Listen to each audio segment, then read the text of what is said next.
दुनिया को आप अपना सर्वश्रेष्ठ दीजिए, दुनिया आपको अपना सर्वश्रेष्ठ देगी। नमस्कार, प्रणाम, मैं हर्ष सिंह लोधी आप सभी का स्वागत करता हूं VSR प्रमोशन जबलपुर में। आज हमारे बीच उपस्थित हैं जबलपुर जिले के chamber of chairman and commerce industry के वरिष्ठ उपाध्यक्ष श्री हिमांशु खरे जी। सर नमस्कार। सर मेरा पहला क्वेश्चन आपसे यह है, जैसा कि देश में चल रही महंगाई और पेट्रोल डीजल के दाम लगातार बढ़ते जा रहे हैं, तो क्या इन सभी चीज़ों में राहत मिल पाएगी? राहत की जहाँ तक बात है, इतनी जल्दी मिलती दिखाई नहीं दे रही है। ये एक बहुत बड़ा डिसीजन हुआ है कि अंतर्राष्ट्रीय कीमतों से भारत के पेट्रोल और डीज़ल की कीमतों को नियंत्रित करने का, और ये होने से आज बहुत सारे फैक्टर्स ऐसे हैं अंतर्राष्ट्रीय स्तर के, चाहे गल्फ़ की क्राइसिस हो, चाहे हम इराक़ की बात करें, चाहे हम और देशों की बात करें, यमन की बात करें, ओमान की बात करें, जहाँ से हम लोग तेल इंपोर्ट करते हैं या इनफैक्ट पूरे वर्ल्ड में तेल जाता है, उनकी इंटरनल मैटर्स हैं, क्राइसिस है, प्लस जीएसटी में पेट्रोल डीज़ल सम्मिलित नहीं है। अब जीएसटी में जब नहीं है तो पूरे देश में हमारा सेंट्रल एक्साइज़ की बात करें या राज्य जो उस पर कर लेते हैं, राज्यों के पास में आय के स्रोत जीएसटी के पश्चात बहुत सीमित हो गए हैं। तो ये राज्य जितना भी टैक्स इसमें लगाते हैं, सेस लगाते हैं, इससे कीमतें बहुत ज़्यादा बढ़ गई हैं और आम आदमी के पहुंच से महंगाई अब इतनी दूर हो गई है कि मतलब इतना तकलीफ़ हो रही है उनको कि वो इतने दूर होते जा रहे हैं अपने रोज़मर्रा की चीज़ों को ख़रीदने की क्षमता की बात करें या अपने एक लाइफस्टाइल की बात करें, क्वालिटी ऑफ लाइफ की बात करें, तो परेशानी तो बहुत ज़्यादा आ गई है।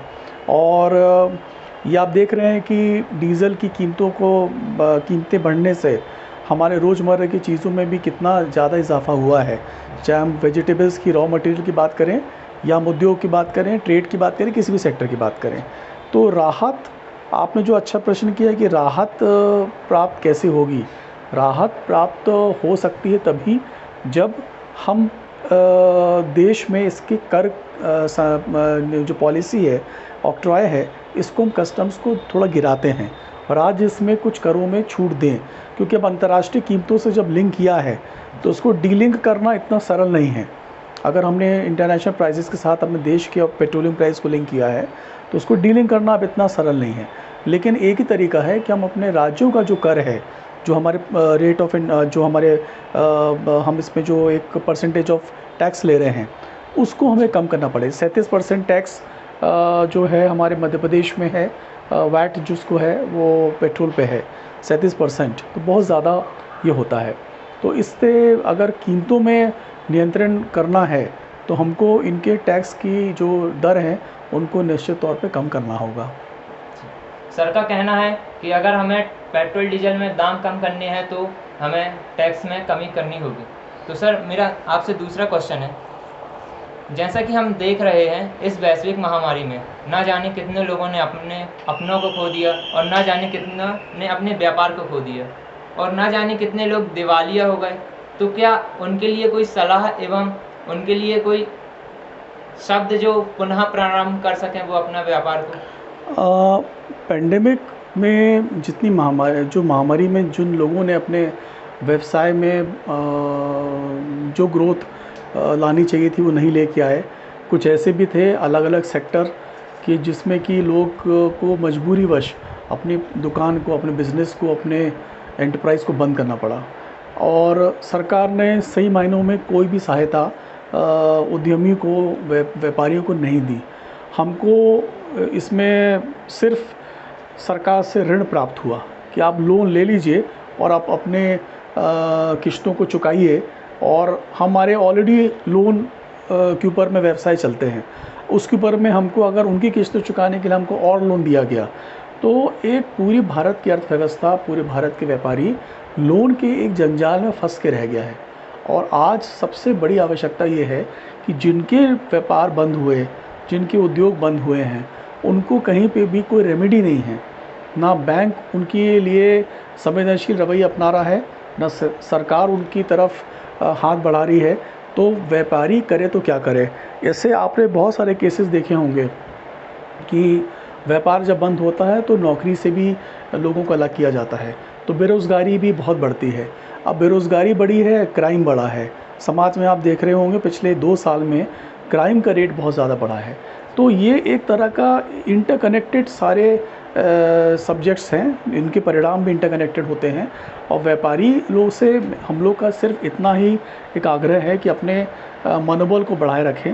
ये महामारी है, कब तक रहेगी कह नहीं सकते, लेकिन इसका खमियाजा सब लोग भुगत रहे हैं। चाहे बाज़ार की बात हो, चाहे हमारे अलग अलग सेक्टर्स की बात हो, लेकिन हिम्मत रखनी पड़ेगी, हौसला रखना पड़ेगा। और सरकार की तरफ यदि कोई मदद की दृष्टि से देख रहा है तो सरकार की ड्यूटी बनती है कि उनको हाथ बढ़ाकर उनका हम उनको सहायता करें।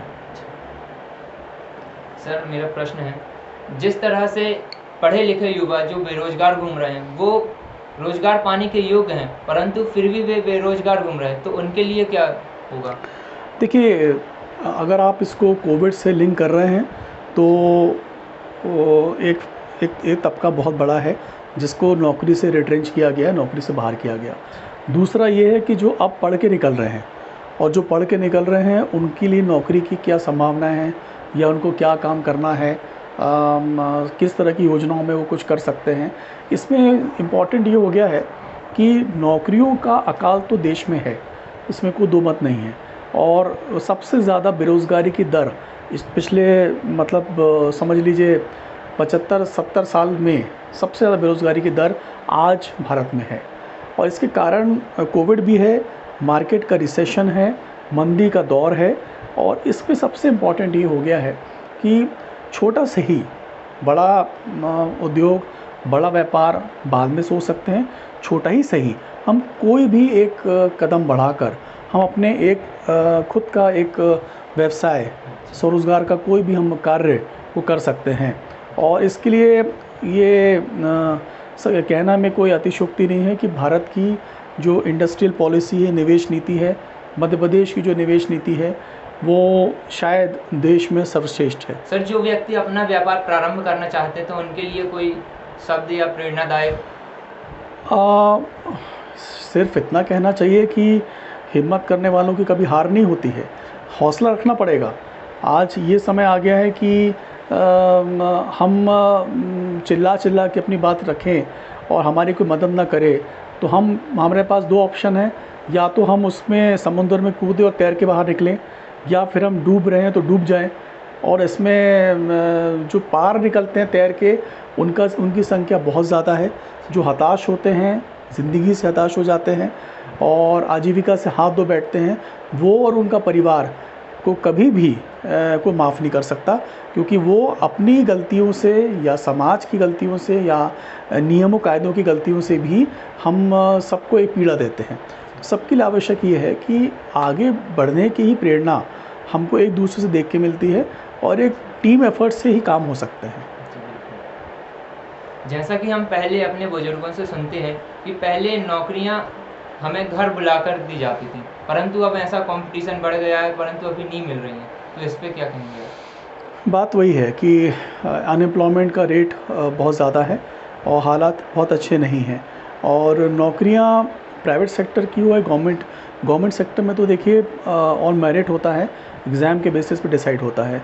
प्राइवेट सेक्टर में भी कमोबेश स्थिति वही है, लेकिन जब बाज़ार में मार्केट में मंदी हो, रिसेशन है और उद्योग बहुत अच्छा कार्य नहीं कर रहे हैं, और हमारे पास में एक और बहुत बड़ा एक प्रॉब्लम है कि मूलभूत जो हमारा एजुकेशन सिस्टम है, एजुकेशन सिस्टम में आज भी हम लैग करते हैं, आज भी हम क्वालिटी ऑफ एजुकेशन में लैग करते हैं। मार्केट को जो लोग चाहिए, जिस तरह के लोग चाहिए, हम शायद वो स्टैंडर्ड ऑफ एजुकेशन देने में असमर्थ हैं इतने वर्षों में भी। हमको अपने एजुकेशन सिस्टम का ढांचे में मूल चूक जो परिवर्तन है वो करना पड़ेगा, जिससे कि बाज़ार की जो नीड है, बाज़ार की जो आवश्यकताएं हैं, उनकी पूर्ति हमारा एजुकेशन सिस्टम कर पाए। तो इसके लिए कुछ ना कहीं एजुकेशन सिस्टम का भी एक रोल आता है, जिसमें कि आज भी बहुत सारे लोग यदि उनको अवसर मिले तो विदेशों में जाकर पढ़ना उनकी पहली पसंद होती है। जिसकी क्षमता होती है वो चला जाता है।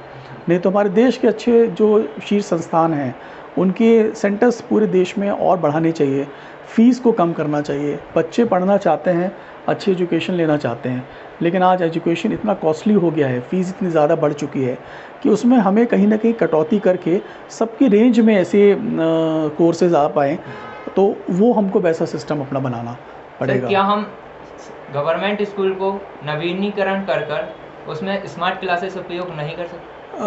हो रहा है ये प्रयोग जहाँ भी हुए हैं बहुत सफल हुए हैं, और चाहे देश में नगर निगम के स्कूल हों या पंचायत लेवल के हमारे शिक्षण संस्थान हों, शासकीय स्कूल हों, सब में अब ये समय आ गया है कि बहुत अच्छे बच्चे अच्छे मार्क्स लेके पास हो रहे हैं। और फ़र्क सिर्फ इतना है कि उनके पास में अधोसंरचना में कुछ कमियां हैं, इंफ्रास्ट्रक्चर में कुछ और अगर कार्य हो सके, स्मार्ट क्लासेस जैसे आपने कहा, साफ स्वच्छता का ध्यान रखा जाए, टीचर्स की क्वालिटी अच्छी हो, ऑनलाइन क्लासेस हैं, वेब से लोगों से एक्सपर्ट से लिंक किया जाए, कुछ ऐसी चीज़ें अगर हम रूटीन में करेंगे, out of the box out of the way जाकर, तो लोगों को ऐसा बिल्कुल नहीं है कि शासकीय स्कूल से अच्छा प्रोडक्शन नहीं होता। अच्छे रिजल्ट्स वाले बच्चे शासकीय स्कूलों से भी निकलते हैं।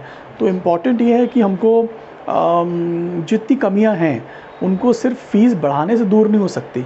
शासन यदि एजुकेशन पे अपना बजट साल में एक सर्टेन बजट एलोकेट करता है, तो उससे में उसका सही मायने में दोहन, सही मायने में उपयोग उस बजट का होना चाहिए, जिसमें कहीं ना कहीं इतने सालों में कुछ कमियां देखी गई हैं।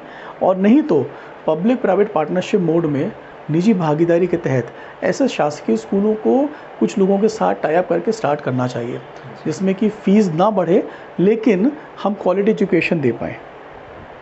जैसा कि हम देख रहे हैं, बक्सवाहा जंगल की जो कटाई की जा रही है केवल हीरा उद्योग के लिए, क्या वह पर्यावरण के लिए उचित है? देखिए, बहुत महत्वपूर्ण सवाल है आपका। सेव बक्सवा फॉरेस्ट पर भी हम लोगों ने बहुत ट्वीट किए, पर्यावरण मंत्रालय को पत्र लिखे, और बहुत सारी चीज़ें हम लोगों ने इसमें आगे कोशिश की है कि एनवायरनमेंट को लेकर एक अलर्टनेस जो आई है उसको करें।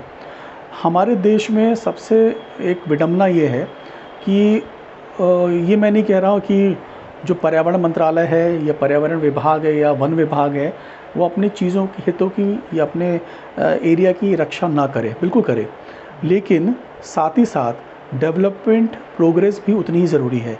आज माइनिंग में अगर हमारे को वहाँ से डायमंड निकल रहा है तो निश्चित तौर पे वहाँ से डायमंड निकालना चाहिए, लेकिन हम जितना भी जंगल का नुकसान कर रहे हैं उसकी भरपाई हमको अधिक से अधिक पेड़ लगाकर भी कर सकते हैं। कहीं पे हम फ्लाईओवर की बात करते हैं, कहीं 6 लेन की रोड की बात करते हैं जहाँ जंगल काटे जाते हैं, कहीं माइनिंग एरिया की बात हो रही है जहाँ जंगल काट रहे हैं। तो आज ये कटाई जंगलों की आज नहीं तो कल 10, 20, 25, 50 साल बाद तो होगी। जैसे आबादी बढ़ती जाएगी तो वो तो होगा ही, लेकिन इसका मतलब ये नहीं है कि हम उस चीज़ को बिल्कुल टच भी ना करें। आज वहाँ पे डायमंड है बक्सवाहा में, छतरपुर में, आज वो डायमंड यदि हम उत्खनन करते हैं और अगर वहाँ पे डायमंड का बहुत बड़ा एक हमको पिट मिलता है, बहुत बड़ा एक हमको एक स्टॉक मिलता है, तो हम अपनी अर्थव्यवस्था में बहुत कुछ कर सकते हैं। लेकिन पेड़ काटना गलत है, लेकिन यदि वो इकोनॉमी को बढ़ाने के लिए है, हम उसका ऑल्टरनेट भी तो सुझा सकते हैं। हम उतने ही पेड़ कहीं और लगाएं, उससे दुगना तिगुना पेड़ लगाएं, जैसे इसकी भरपाई हम कर सकें। तो बक्सवाहा का जंगल का जो मैटर है, ये ऐसे मैटर पूरे देश में कई आ रहे हैं, बहुत सारे ऐसे हैं, लेकिन उनके लिए इम्पॉर्टेंट ये है कि हमने कभी नहीं सोचा हम रोड बनाते हैं या ब्रिज बनाते हैं या हमारे जो हम पेड़ की कटाई करते हैं तो हम उसका ऑल्टरनेट बनाते हुए और बढ़ाएं, उन पेड़ों का पौधारोपण करें, वृक्षारोपण करें, हमें वो करना चाहिए। सर, इस बढ़ती हुई जनसंख्या के कारण जंगलों को काटा जा रहा है, तो क्या देश में जनसंख्या नियंत्रण कानून की आवश्यकता है? बिल्कुल है। जनसंख्या नियंत्रण कानून आज इसलिए इम्पॉर्टेंट हो गया है कि हम एक समय था कि चाइना से भी हम लोगों ने सीखा, चाइना में भी जब पॉलिसी नहीं थी, फिर वन चाइल्ड पॉलिसी आई, उसके बाद में ये देखा गया कि ये परमानेंट कभी कोई चीज़ नहीं होती है, इसमें टाइमली रिव्यू करना पड़ता है। वन चाइल्ड पॉलिसी जब चाइना में आई तो उसमें ये कोशिश की गई कि हम आबादी को नियंत्रित कर पाएंगे, तो उन्होंने आबादी को नियंत्रित किया। उसके बाद चाइना ने देखा कि हमारे बुज़ुर्गों की आबादी बहुत बढ़ गई है और यूथ की आबादी कम है, उन्होंने इस बार उसको 2 चाइल्ड पॉलिसी पे आ गए। तो समय रहते परिवर्तन होना चाहिए। हमारे दो जनसंख्या नियंत्रण की बात पूर्व प्रधानमंत्री इंदिरा गांधी के समय से जो हो रहा था, उसमें भी लोगों को बहुत अलर्टनेस आई, अवेयर हुए लोग।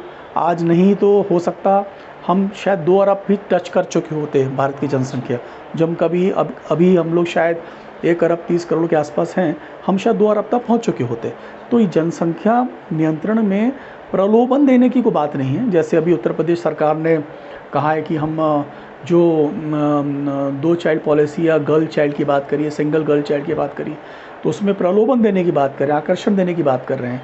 मुझे ये समझ नहीं आ रहा कि जब हम किसी के हित के लिए जब बात करते हैं तो उसको हम प्रलोभन क्यों दे रहे हैं। हमारे आपके टैक्स का पैसा है, हम उसके लिए कोई ऐसा काम क्यों कर रहे हैं जिसको आकर्षित करके वो अपना 2 बच्चे तक सीमित रहे। उसके अंदर में उतना हम भाव पैदा करें, हम उसको एजुकेट करें, अवेयर करें। आज फ्री देना, किसी को भी कोई स्कीम दे देना, कोई चीज़ को फ्री बांटना, कर्जा माफ़ कर देना, ये सब एक एक्चुअल टैक्स पेयर के पैसे से ही हो रहा है। और अल्टीमेटली उसका खामियाजा सब भुगतते हैं। चाहे बिजली फ्री देने की बात कर रही हो उत्तर प्रदेश सरकार, या और सरकारें बात करेगी कि आपने घर में अगर 2 बच्चे हैं, आप 2 बच्चे अगर होंगे, हम आपको बिजली के बिल में छूट देंगे। आप छूट देने वाले आप कौन होते हो? आपको कोई चीज़ फ्री में थोड़ी पड़ रही है। आप उस चीज़ को अगर खरीद रहे हो तो आपको कोई अधिकार नहीं है कि हम उस चीज़ को, जिस चीज़ को हम खरीद रहे हैं उसको हम फ्री में बांटें। अल्टीमेटली इसका सारा बर्डन, सारा जो दोष है, बर्डन है, खमियाजा है, वो आम नागरिक, आम सोसाइटी के लोग ही वहन करते हैं। लेकिन जनसंख्या नियंत्रण कानून बहुत आवश्यक है और देश की प्रगति में ये कानून बहुत बड़ा रोल प्ले करेगा। सर, क्या जबलपुर में कोई बड़ी इंडस्ट्री या उद्योग आने की संभावनाएं हैं? हाँ, देखिए ऐसा है कि डिफेंस का यहाँ पे एक बहुत बड़ा सेटअप है और जबलपुर में हम लोगों ने बहुत समय से बात उठा रहे हैं कि डिफेंस क्लस्टर जबलपुर में स्थापित किया जाए। जबलपुर इटारसी कटनी एक डिफेंस कॉरिडोर है। यहाँ पे हम जब से विदेशी प्रत्यक्ष पूंजी निवेश हुआ है डिफेंस के सेक्टर में, तब से ये देखा जा रहा है कि बहुत सारी विदेशी कंपनियाँ भारत में डिफेंस क्षेत्र में निवेश करने के लिए इच्छुक हैं। डिफेंस एक सेक्टर है जिसमें कि एक उम्मीद है कि कुछ बड़े उद्योग आ सकते हैं। नहीं तो फूड प्रोसेसिंग सेक्टर से लेके, माइनिंग सेक्टर से लेके, गारमेंट से लेके बहुत से सेक्टर्स हैं। कहीं ना कहीं इसमें इच्छा शक्ति की कमी है, कहीं ना कहीं शासन की कोई नीति इसमें दोषी है। कहीं ना कहीं हमारे जो अधिकारी भोपाल में बैठते हैं, जो हमारे जनप्रतिनिधि हैं, वो भी दोषी हैं। तो ताकि पूरा असंतुलित विकास है मध्य प्रदेश का। जबलपुर में आपने कहा एक भी बड़ी इंडस्ट्री नहीं है, सच कहा आपने, एक भी बड़ी इंडस्ट्री यहाँ नहीं है निजी क्षेत्र में। वही इंडस्ट्री जो मध्य प्रदेश आ रही है, ऐसा नहीं कि नहीं आ रही है। जो इंडस्ट्री आ रही है वो कहाँ जा रही हैं? वो हमको देख रहे हैं कि हम पीथमपुर में देख रहे हैं, इंदौर देख रहे हैं, देवास देख रहे हैं और मंडला भोपाल देख रहे हैं या ग्वालियर देख रहे हैं। हम इन सेक्टर्स में जब निवेश देख रहे हैं, मतलब कि मध्य प्रदेश में निवेश करने में लोग इच्छुक तो हैं, लेकिन हम बिल्कुल क्षेत्रीय असंतुलन को हम बढ़ावा दे रहे हैं।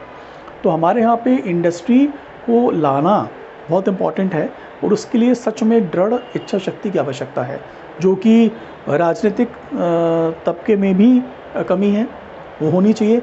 जनप्रतिनिधि के अंदर में भी ये भाव होना चाहिए, हम कुछ भी करके कोई बड़ा इंडस्ट्री यहाँ लेके आएँ। तो ये उनके अंदर भी कमी है, जो इतने वर्षों में जबलपुर में एक भी सशक्त जनप्रतिनिधि हम नहीं दे पाए जो हमारे हितों की आगे भी रक्षा कर सके। सर, जैसा कि आप एक पार्टी विशेष से भी ताल्लुक़ रखते हैं, तो जिस तरह से देश में युवाओं को आगे लाया जा रहा है, जो कि चुनाव निकट आ रहे हैं, तो क्या इस बार के नगरीय निकाय चुनाव में युवाओं को मौका दिया जाएगा? ये एक बहुत इम्पॉर्टेंट और संवेदनशील विषय है।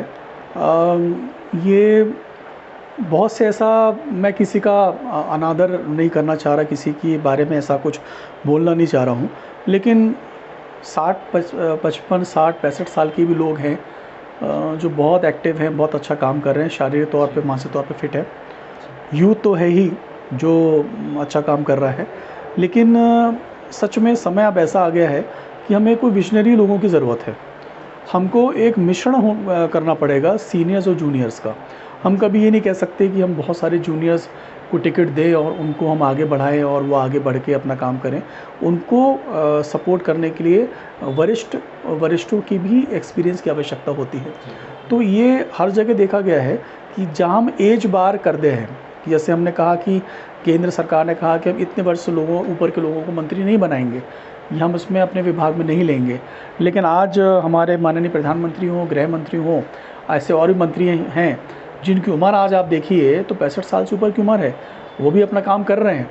तो अगर वो भी फिट है, वो काम कर रहे हैं, हम ये नहीं कह सकते कि हमारे यहाँ पे भी लोग इसमें काम नहीं कर सकते, बिल्कुल कर सकते हैं। कोशिश ये होनी चाहिए कि हमें तजुर्बे और युवा जोश का सामंजस्य बिठाकर हमें अच्छे से अच्छे लोगों को टिकट देना चाहिए जो जीत कर आ गया है।